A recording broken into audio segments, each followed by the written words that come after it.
This is a test of NOAA Weather Radio's warning device. During potentially dangerous weather situations, specially built receivers are automatically activated to warn of impending hazards. When there is a threat of or existing severe weather, the test is postponed until the first available good weather day. During potentially Reception of this broadcast and the warning alarm will vary at any given location. activated to warn of impending hazards. When there is a threat of or existing severe weather, the test is postponed until the first available good weather day.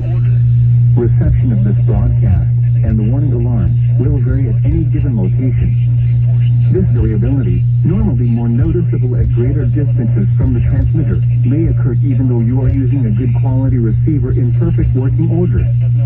The warning alarm will be activated for warnings in selected watches affecting locations in portions of West Kentucky, Southeast Missouri, Southern Illinois, Southwest Indiana, and Northwest Tennessee.